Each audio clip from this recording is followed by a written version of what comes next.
disolver temporalmente el Congreso de la República. También las playas es copia. ¿Copia dice? Es terrible, ¿ah? Qué hombre visionario ese cojudo. Sí me declaro inocente, totalmente inocente. Hola, soy Pedro Salinas y esto es Rajes del Oficio. Vamos a conversar con el analista internacional Farid Cajat. Farid, bienvenido al programa. Gracias, buenas tardes. Vamos a hablar sobre lo que está pasando en Rusia, pero dos cosas previas. ¿Qué cosa es el grupo Wagner y quién es su líder Prigozhin? Antes de entrar al tema de fondo. Bueno, el grupo Wagner es un tipo de organización que algunos estados auspician para hacer cosas que no quieren hacer de manera oficial. ¿Ya? Por ejemplo, subcontratar acciones que podrían implicar violaciones sistemáticas a derechos humanos.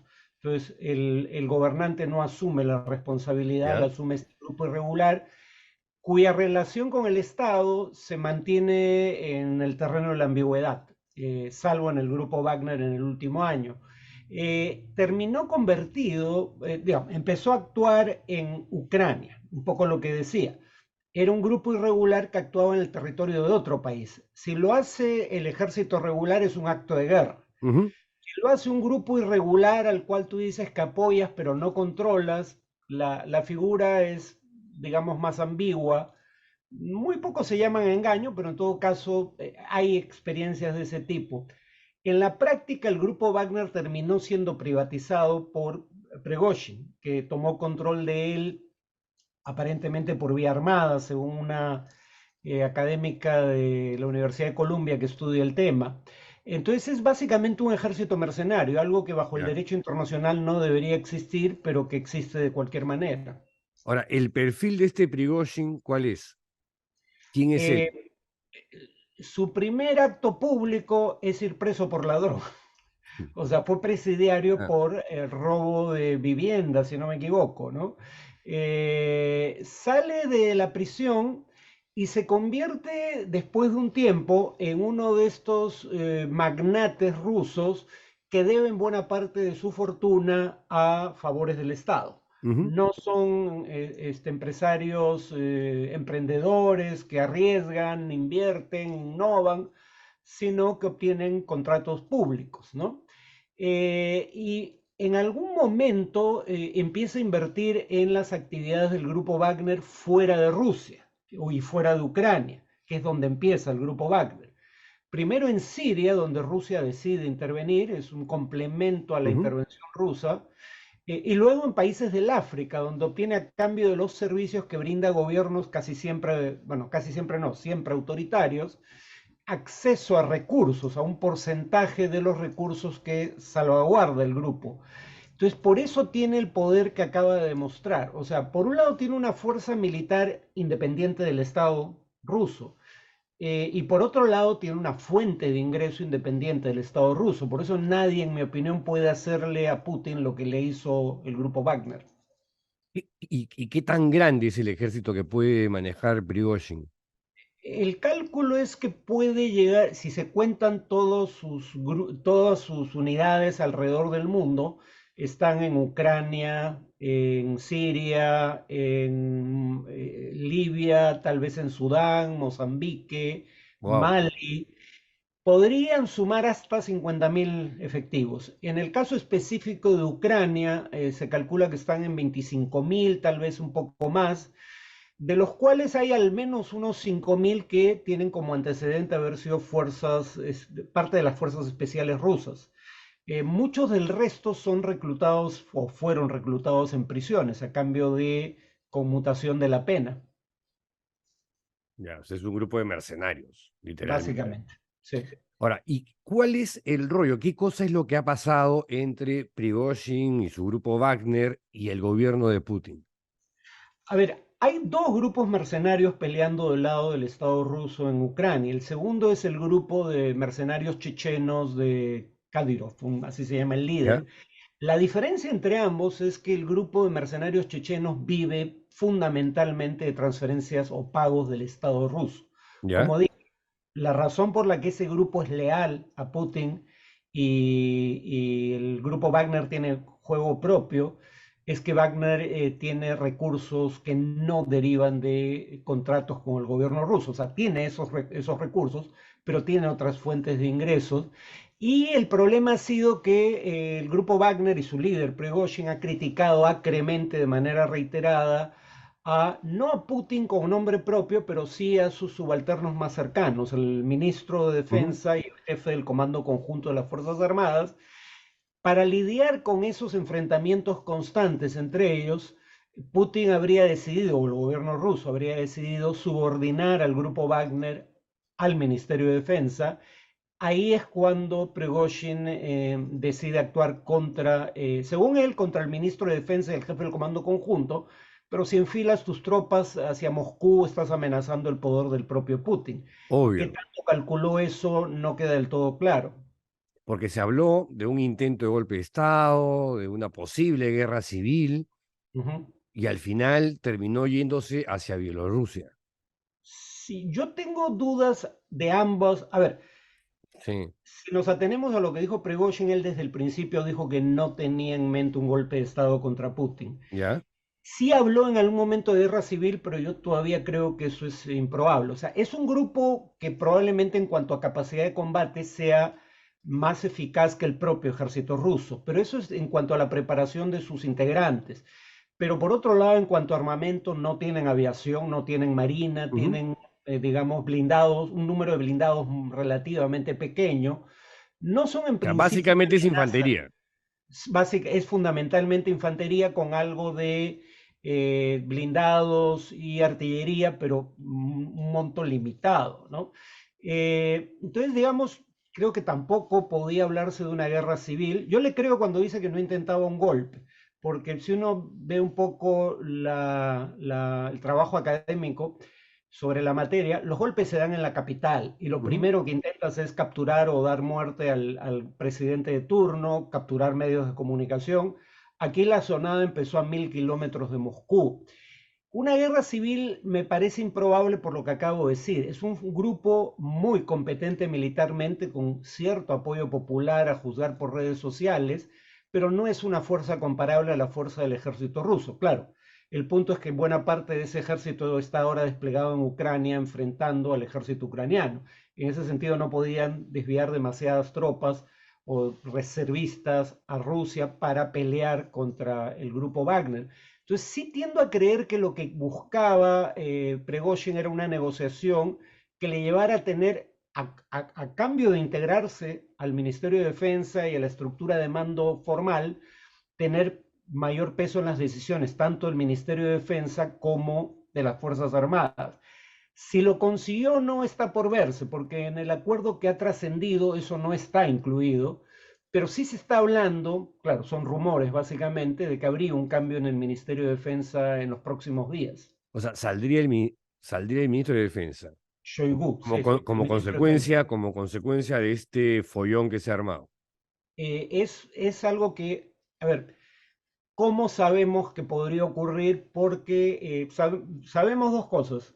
Uno, Telegram es una red social que se creó en Rusia y que utilizan sobre todo nacionalistas rusos habitualmente bien informados. Esta es la gente que nos dice qué está pasando realmente en el frente de combate, más allá de lo que diga el Estado ruso. Y esas fuentes son las que los nacionalistas de extrema derecha, en su mayoría rusos, los que dicen que habría habido un acuerdo en ese sentido. No hay confirmación oficial, pero esa fuente tampoco es deleznable.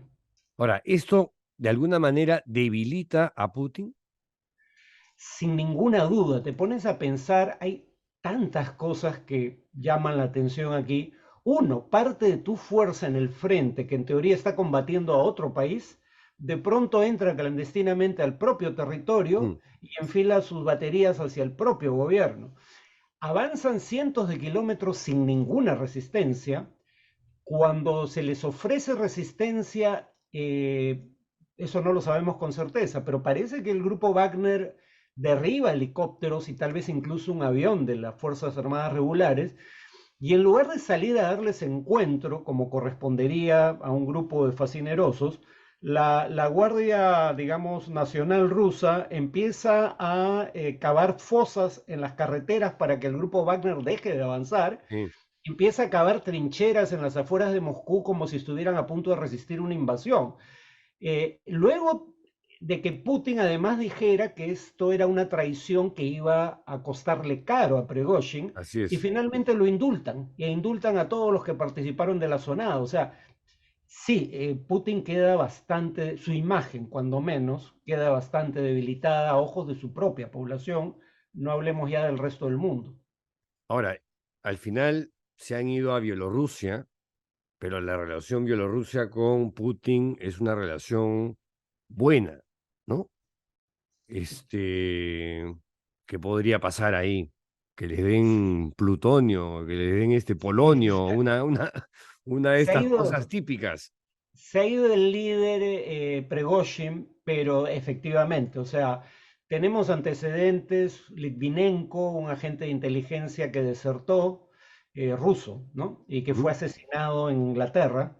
Y tenemos otro agente, creo que él fue de inteligencia militar, se me fue el apellido en este momento, Capriles creo que era, que fue envenenado, no muere, pero fue envenenado en Inglaterra también. Entonces, Que es la típica, ¿no? Envenenarlos con una cosa así, sí, polonio. claro, Polonio en el caso de Litvinenko, Novichok, otro tipo de veneno en el caso de este otro operario. Entonces, claro, el punto aquí es que muchos piensan, si Putin puede matar enemigos políticos en Londres, que fue el caso de Claro. Litvinenko aparentemente, En Bielorrusia, obviamente puede actuar con facilidad en Bielorrusia, un país vecino con un régimen aliado. así es. Entonces yo no creo que dure mucho tiempo ahí Prigozhin. Si se queda ahí, su vida está claramente en riesgo. Ahora, y lo previsible entonces es que llega a Bielorrusia y ahí se manda a mudar a otro lado. Yo presumo que sí. Yo presumo que sí. O sea, si está confiando en que después de que lo que le ha hecho a Putin, Putin no va a intentar vengarse, y sobre todo quitarle el control del grupo Wagner, está, creo, bastante equivocado. Eso te iba a preguntar, ¿qué crees tú que va a pasar entonces con el grupo Wagner? Uno de los elementos del acuerdo es que el grupo Wagner pasa a subordinarse en alguna medida al Ministerio de Defensa. Por eso decía que probablemente si toda su lucha era con el ministro de Defensa, probablemente eso esté acompañado de un cambio en el alto mando. Pero los miembros del grupo Wagner que no participaron de la zonada acordarían firmar contratos con el Ministerio de Defensa que los pondría bajo el mando del ministerio. Ujú. Pero eso es respecto al grupo Wagner en Ucrania. Como dije, el grupo Wagner tiene presencia en otros países del mundo. Aparentemente el acuerdo implicaría que en esos otros lugares Prigozhin sigue teniendo un papel importante. Ahora, en todo este contexto, ¿cómo afecta este hecho concreto la guerra con Ucrania?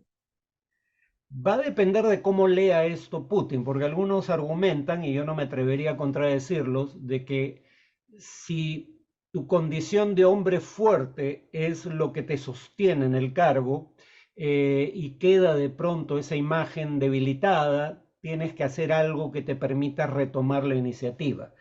Si eso implica ataques, digamos, contra objetivos civiles en Ucrania o incluso uso de armas de destrucción masiva, o más bien se focaliza en actuar contra el alto mando del grupo Wagner, queda por verse.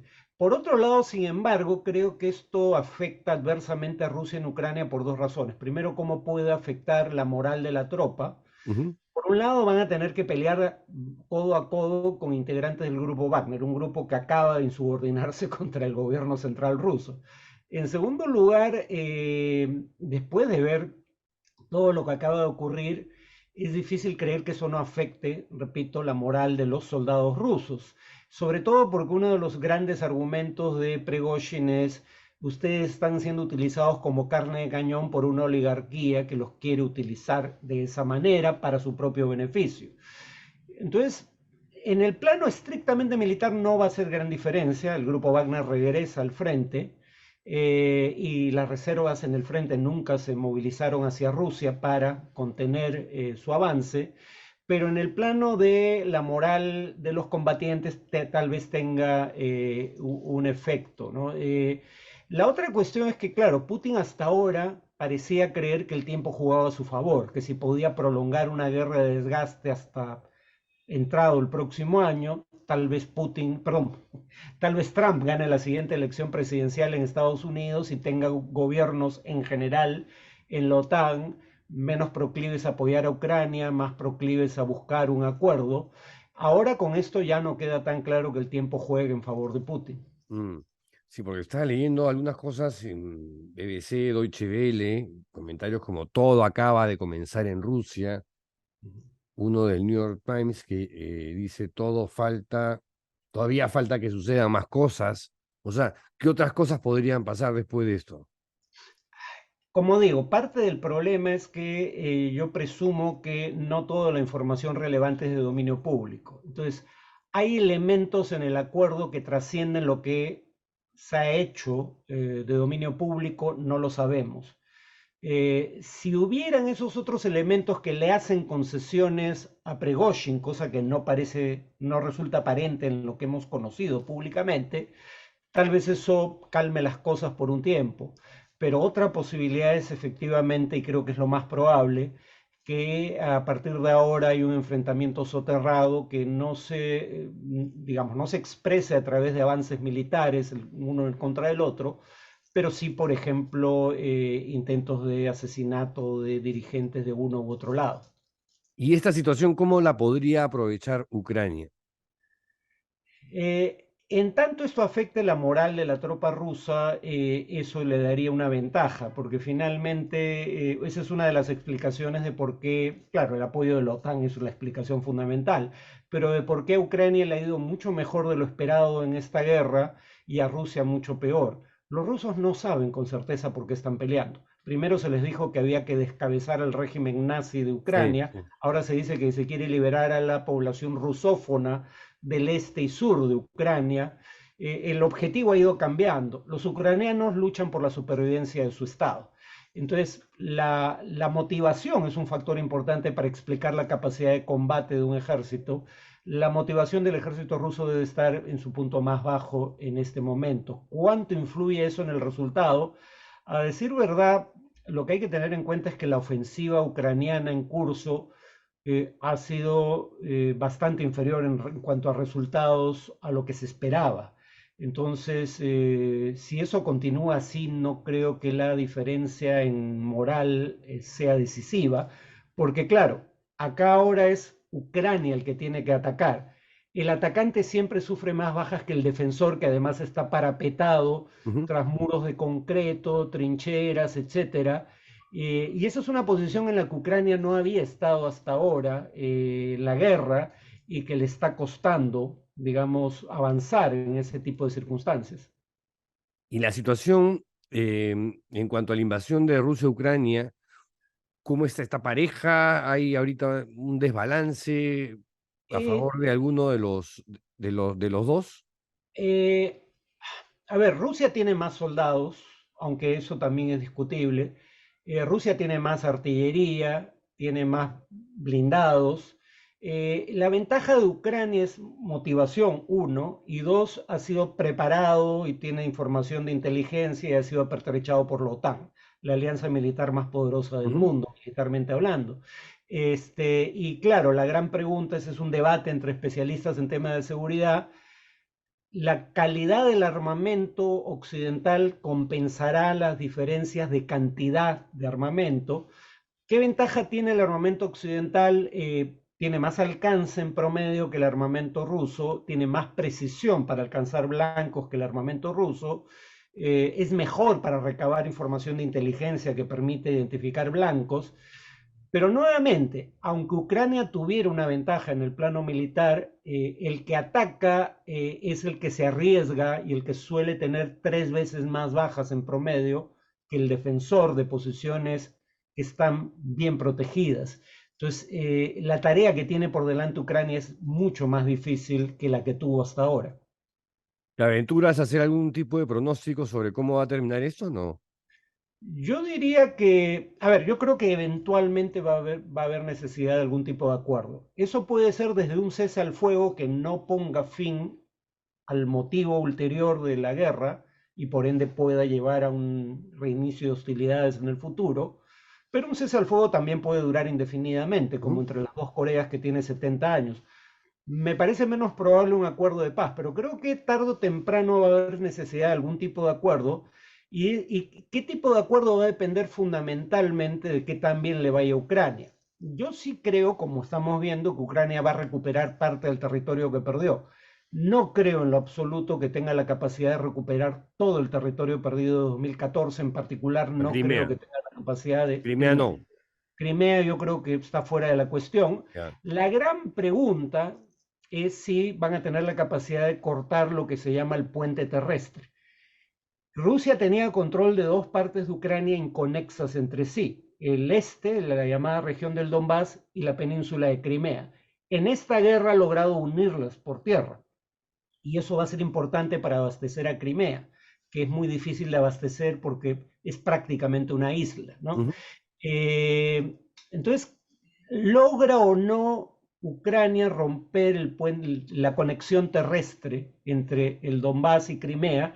Creo que esa es la gran pregunta, yo tengo dudas, pero en todo caso, si dijera cuál es el máximo objetivo militar posible para Ucrania, sería ese.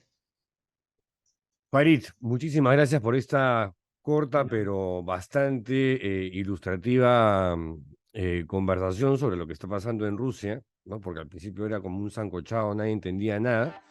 Ahora están un poquito más claras. Gracias a ti. Gracias. Gracias, Farid, y hasta una siguiente oportunidad. Hasta luego, un abrazo. Con ustedes, hasta la siguiente entrevista. ¡Chao!